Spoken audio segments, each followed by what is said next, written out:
So you want to travel nurse in an RV, eh?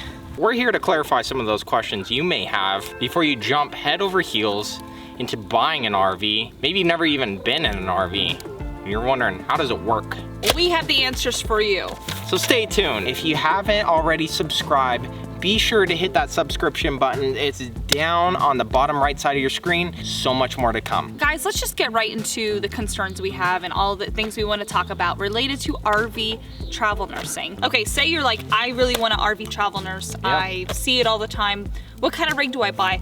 I want to talk about this for a second because right now the popular thing to do is to get a school bus and remodel it and travel that way. Yeah, you want to take in consideration a lot of RV parks sometimes have these weird rules where if your rig is a later model, maybe greater than 10 years old, they might not allow you to stay there. So that's neither here nor there. We just want to forewarn you guys about that. If you are considering buying an RV and investing in one, you might want to consider a newer model, something a little more up to date that's going to be eligible to stay in any RV park that you come along. Also, van camping is very popular right now. That's a huge one, van life. People are hitting that hard and they love it. And let me just say, like, you know, everyone thinks, well, I'll just get a van and I'll park it in the parking lot at the hospital. What you gotta take into consideration is if it's very hot, you kind of want to be hooked up to have the air conditioner running if it's equipped. You have tanks that need to be emptied. You have things that need to run off electricity.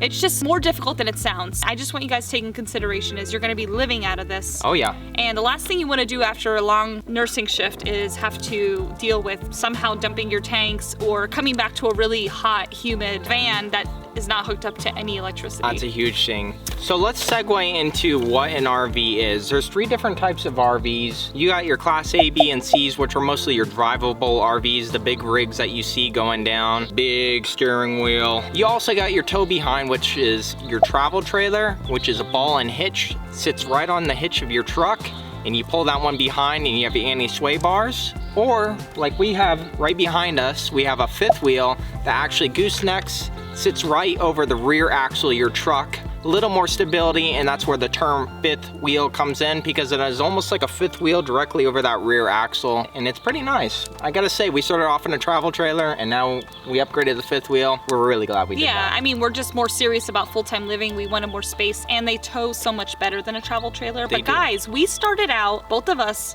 in a 27-foot travel trailer with one slide out, and we had our cat with us. Do not let it hold you back, whatever rig you decide on. Just take these options into consideration when you're actually choosing a rig. All right, so big thing that you're gonna wanna consider when you are purchasing an RV is affordability. You're most likely, I'm not saying for everyone, for us, this is what we had to do is we had to take out a loan. And not only did we have to take out a loan for an RV, we also had to take out a loan for a truck. Let me hit another L logo on the fire.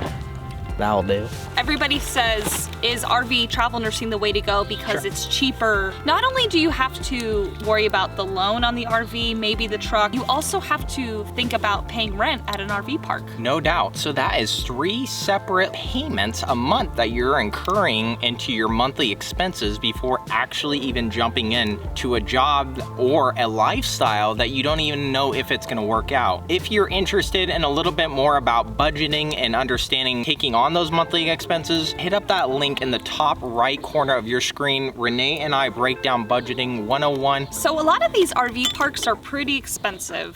We have paid anywhere from $2,000 a month to $600 to $700 a month. Some places include electricity and some places will meter your electricity every month. It is not exactly the cheapest route to go. I think everyone thinks, well, yeah, I know that the loan is expensive and I'm gonna be in debt, but I'm gonna save so much money on rent. It's not always the case. It's because sometimes you're going to an RV resort and they offer all these amenities, and sometimes it's a vacation spot. So just take that into account. Not only do you have to worry about your loan on the RV, but then you have to pay insurance on the RV. There's routine maintenance. You know, these things do break. It's very, very normal for RVs to break even when they're brand new off the lot. Unfortunately, that is very true. Yes, it is a thing that most RVers are very well known to, and they expect it almost when when they purchase an RV if they are somewhat of a seasoned RVer. Yeah, so I mean, even though it sounds like it's gonna be the dream way to live and you're gonna see the country and get to just pull over wherever to sleep on the way to your assignment, that's my favorite part. It gets really frustrating when this investment you just made breaks and now it has to go into the shop for a couple weeks and now your living situation is just MIA. That's your home and you're just like, whoa, wait a second, wasn't ready for that one. Yeah, so say you bought the rig, you have your living situation, and now you're looking for an assignment. Oh, okay. What we recommend is not signing any contracts for your assignment with your recruiter until you have an RV spot booked. Huge. I think people do the same when it comes to booking an apartment.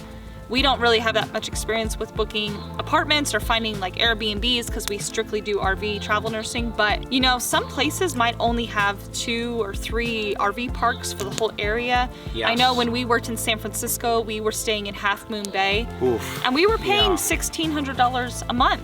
And it was tight. There was no availability, and we do not want you to have to drive across the country for an assignment you already signed a guaranteed contract into with no housing or anywhere to stay. Yeah, it would be awful if you signed a contract and you didn't want to break it, and then you had to put your RV in storage and just find an apartment because you would know where to park it. Oh my goodness, that would be horrible. So you would be paying on an RV, truck loan, insurance. Now you're having to find additional living space, all because you jumped on an assignment without having a guaranteed spot. What you want to make sure is that you have a spot to park your RV, Yes. preferably with hookups, so you have all your water, electricity, sewer, all set up.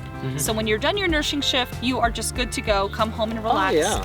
Sometimes that RV park availability is not going to be exactly where you signed your contract. You might have to commute a little, and that is something you need to take into consideration as well. Maybe you can afford an apartment and find closer living quarters rather than being in an RV and having to drive 45 an hour and a half. I've heard of people driving because they cannot find any availability. It's not always the cheapest and it's not always the closest. No, it's not. But do your research. I have a couple apps I use on my phone when it comes to finding campgrounds, and it's not just campgrounds for our assignments. I use these campgrounds for all over the United States when we're actually taking off work and vacationing in the RV. Oh, they are sweet. They're really nice, and that's how we landed this spot tonight. So if you guys want to know a little bit more about these apps that we're talking about, put a comment below to let us know that you're really interested in content like that. Oh yeah, that'd be really exciting. We would love to share how we make that work and absolutely. the specific apps we use. Cool. So let's say you actually do go ahead with purchasing an RV. You're ready to take out a loan, or maybe you're paying for it with cash. Whatever it is, this is still applicable to you. Know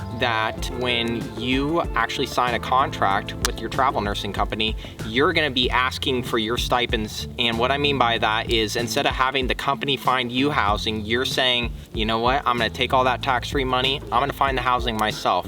And either one, I would find my own apartment to live in, or two, what this video is applicable to is you're gonna pay on your RV or find some kind of housing out on the road, such as an RV park. A lot of people also try to claim RV insurance or RV related expenses when it comes to filing their taxes. Yeah. We are not tax experts. And if you're looking for more clarification on some answers regarding what you can claim and what not to, refer to traveltax.com. We have no affiliations with them, but they are a super great resource when it comes to actual travel nursing answers, laws, tax implications, all those things. And if you are single and you never really towed an RV before, but say, you know, I'm willing to drive the RV myself. It's not a big trailer. The truck's not that big. I can do this. But say you're concerned that when you get to the RV park that you're gonna be by yourself backing this trailer up. There is way too much help out there when you get to the RV park. A lot of help. There's more help than you would want at an RV park.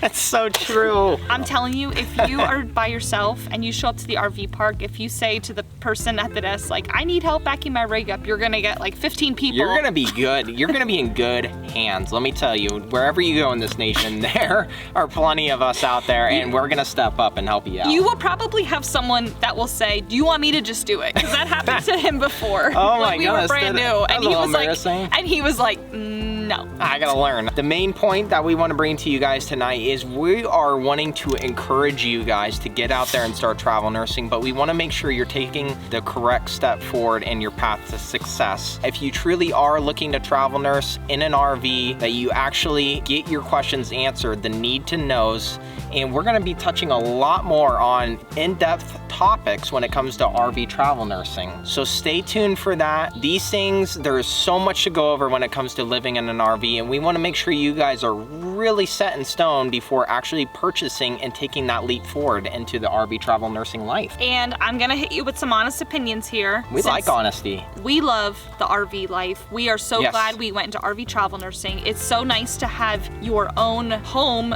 travel with you, your own bed, your own furniture, your own cooking supplies. So true. It is amazing. Just really consider maybe just easing into it, maybe Sure. jump into travel nursing first to see if you like it, and then save up money for an RV. Did we Yeah. do that? Nope.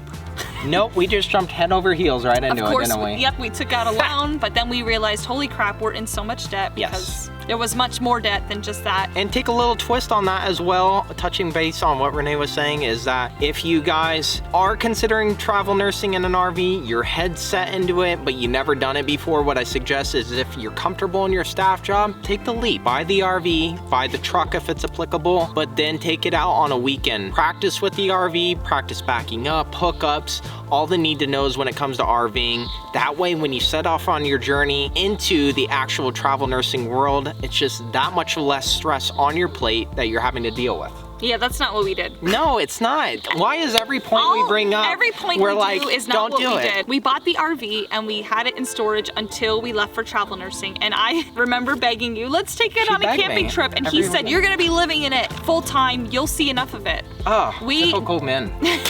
We never test drove the camper, meaning No. like we never took it out for a weekend trip. We just loaded all of our crap in it, and at 2 in the morning, after we just worked, like the day before we just finished a night shift, barely Yeah. slept. We're very late packing up, We and at left at 2 in the morning. Yep, 2 in the morning. I think we made it. But we made it really far. Like, Yeah. we did really good. We made it like an hour and a half. Yeah, we went out. We made Before it. we pulled over in a Walmart parking lot. We were like, okay, that's enough driving for today. We've been through it. We've done it. We've so. learned so many Goodness. lessons when it comes to RV travel nursing. Yes. Or just RV living in general. We love this lifestyle, and So incredible. I just want you guys to know, if you jump into RV living with travel nursing, you're gonna have some situations where you're like, what WTF? There's gonna be some crazy stuff happening, but you're gonna see some amazing things. Oh, it's and incredible. I just love being able to take our home with us everywhere because I don't really have to pack. Yeah, and we are only here because of that thing right behind us. That big rig, we are here, we are flexible, and we are living our lives to the fullest. You guys, if you're really strongly considering travel nursing in an RV, go for it. Yes. You guys deserve this life. It's- It is so awesome. And we're not just blowing smoke into places you don't want it blown into. We are being so serious from the bottom of our hearts. This is the lifestyle. We want to help you get here. Our channel is focused on simple living and then Yes. living life to the fullest. And that's like kind of like an oxymoron. But you know what? It really makes sense when you sit down and think about it. Well, simple living, you know, we don't have a lot of things, but Sure. living life to the fullest is being able to just take your home wherever you want and experience things. We hope we made some clarification on some topics, but definitely stay tuned because there's a lot more to come. If you guys have any other suggestions on topics you want us to talk about when it comes to either travel nursing or living in an RV full time, we would love to talk to you guys about it. So be sure to throw those comments in. We are always up for a good chit chat in the comment section. Guys, do us a favor.